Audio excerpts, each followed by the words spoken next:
You've reached the YouTube channel of Coastal Carburetors. Today we're going to be discussing how to properly bush the Quadrajet base plate. Now, I know everyone moans and groans, Quadrajet, Quadrabog, Quadrajunk, Quadrasludge. Quadrajets are probably hands down one of the best 4-barrel carburetors you have out there, but they do have their known issues. For instance, these base plates are made out of aluminum. The primary throttle shaft is made of steel. There is a return spring that usually attaches to either here or here. Now those springs put pressure on the throttle shaft. So when you open the throttle shaft, the shaft is actually starting to waller out the holes in here, causing a vacuum leak. And that is 99% of the time why when you stomp on a Quadrajet, it goes and falls on its face and then picks up. So easiest way to check, you're going to open a little bit and just shake it back and forth. If you feel any play, it needs to be bushed. To bush it, this is what you're going to need. And I do not recommend using just a standard drill bit because this bore has to be perfectly straight. Otherwise, your throttle shaft will bind and it'll be totally useless. You're going to need a reamer with a bit on the end, which you can buy at eBay or Amazon, or just look online. You'll see plenty of them out there. 2 bronze bushings. These bushings have been soaked from the factory in lubricant, so they're pretty much self-lubricating bushings, which is good because you don't want it to bind up. And you're going to need 4 little screws, so when you take the old ones out, you've got to cut the heads off, or the ends off of them, and they're totally you won't be able to reuse them. To remove the primary throttle shaft, first thing you need to do is knock the ends off of these screws right here. They're tamped on the end, so that way they won't back out and fall into your engine and cause self-destruction, because that wasn't good on any level. Okay. The best way to remove the heads is with a good, sharp, cold chisel. Don't hit it too hard because you don't want to scar up the throttle body. Just give it a little tap. Knock the head off. Do that with the rest. Provided I can hold the chisel.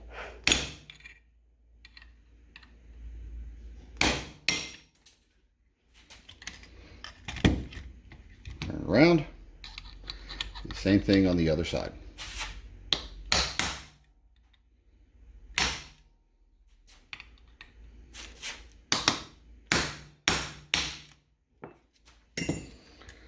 You want to make sure that the screws are now flush with the throttle shaft.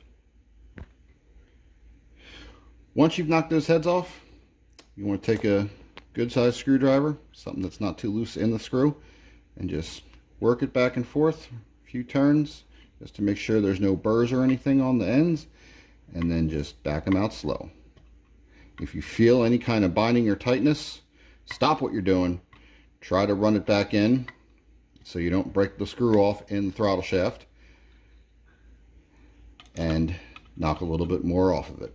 Try not to take chunks out of the throttle body, out of the throttle shaft, because otherwise you're going to render it useless. You can bend it and it'll never sit right in the bore. One important thing you need to note, before you remove the plates, take a look at the position of them. You'll notice that there is number stamped going toward the back. You want to make sure that that goes back exactly as it came out. Try to keep each plate, put them off to the side so you know where they go. Make sure they go back in exact way and an exact bore that they came out of, because the ends on these are beveled, and if you put them in upside down, wrong one, you can create a vacuum leak. So make sure that these go back in exactly as they came out. What I like to do is, as I'm pulling them out, I lay them as they're laying in the throttle plate, So that way there's no confusion of where they go. Next step is to remove your fast idle cam, which basically just consists of a flathead screw, small spring, the fast idle cam screw, and the arm, which is really simple. You just take it out, lay your parts to the side, and try to remember which way they came out so you know exactly how to put them back in. Once your fast idle cam is removed, then you're going to want to remove your secondary springs, which isn't too hard. It's pretty much this spring right here, and there's this arm right here, and then there's this another spring behind it. Now to do this is a little tricky. What you want to do, take your hand, hold the secondary throttle blade shut, move the actuator, take yourself a good small pair of needle nose pliers, take it out of the hook, and pull it through without losing it. Then you can just let it go. Start sliding this out. Move it out about an inch or so. Then slide this up. Sometimes they like to stick. You got to be careful because these springs will fly off if you're not paying attention. And there's your second one. Put it to the side and then just slide it out.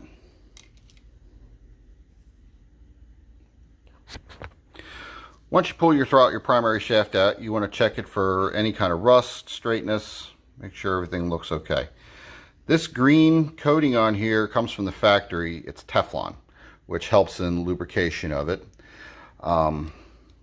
What you sometimes want to do, you can just run some sandpaper over it, just take out all the little burrs and some of the rust, anything that would cause this shaft to bind once you put the bronze bushings in. Now your base plate's ready for bushings install. This reamer is going to drill out these holes right here to allow you to install your bushing. What you want to do is match up the depth on your reamer of how far your bushing is.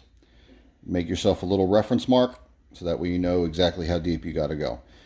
Don't go too deep, otherwise you'll create another vacuum leak. But just make sure that the bushing is going to be perfectly flush, otherwise your throttle shaft will hit it and bind. Now you're just going to insert your throttle shaft, your reamer through the throttle shaft. Use a drill. The way the blades are rotating, you're going to want to go in reverse, like you're backing it out almost. That way it'll cut. So always wear eye protection when you're doing it, because this stuff throws aluminum everywhere.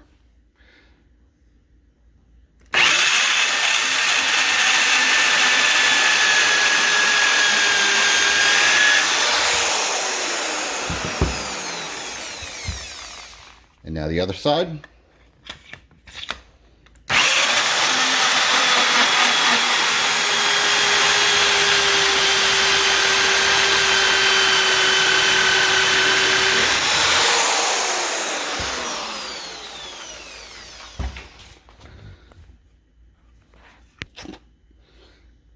You can see how far down it is, and there's still a little shelf of we didn't go all the way through, which is what you want. The best way to really hold this straight is with a vise, so that way your hands are free. But with a lot of practice, like I've been doing it for 30 years, you learn to just do it by feel. You can hold it in your hand and do it and not worry too much about it kicking out or going and crooked or anything. When you install these bushings, you're going to notice that one end has a longer smooth jacket than the other. That end goes in first, because that basically will help it sit straight in there. You just push it in just a little bit, and then you're going to take a hammer and just give it a light tap. The best way to install these, you should use a 5/16 bolt, and that will help keep it straight. But I was able to push it down in there deep enough that it'll go in straight without it. You just give it a few taps, And there you go. You can see it's flush all along there. Now we do the same thing to the other side.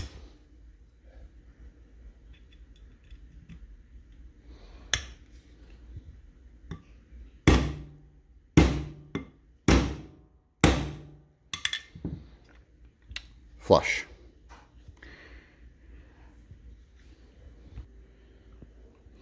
Now that you got your bushing installed, take your throttle shaft, slide it in. It shouldn't really bind, but you should feel a tiny bit of resistance. And then once it's in, just rotate it, just so don't feel anything binding up. Make sure there is no play, which there is not. And now you're ready to start reassembly. You start putting your fast idle cam arm on, your link. Usually what I like to do is get this little screw right here, this little U-bend, get that behind the arm. Let's try this again. Get your arm, your link, the screw, set it behind the arm, just tighten it up,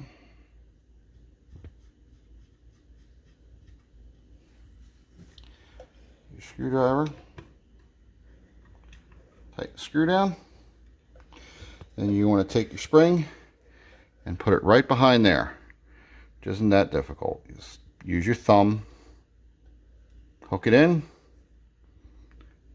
done. Another thing to remember is make sure you show the assembly of your throttle side. It's my first YouTube video, so sometimes I forget things. Small spring, you want to hook into here and then set the tension on the other side. You see it wraps and sits right in that little channel right there.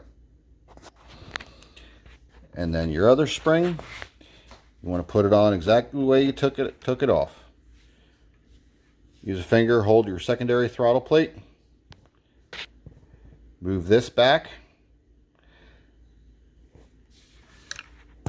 Slide the center of the spring through that shaft. And then the top of it will lock into the groove on the top of the shaft. And then let your plate go, and it locks right into place. Okay, so I just went ahead and put the throttle blades back in. They went in exactly as they came out. Got new screws installed. When you install these screws, you're going to want to put a little bit of Loctite on the threads, because you do not want these screws to back out, fall in the engine, and the engine go kaplooey. So I recommend using red Loctite and then clean up any excess, because the red, they ain't coming back out. So you're pretty much one and done. But that's it. Thank you for watching my very first YouTube video. I hope you learned a little something. If you have any questions, please leave them in comments below. If you like the video, please like and subscribe, and I will be posting lots more videos with lots more content, better content, and a lot more information. Thank you, and have a good day.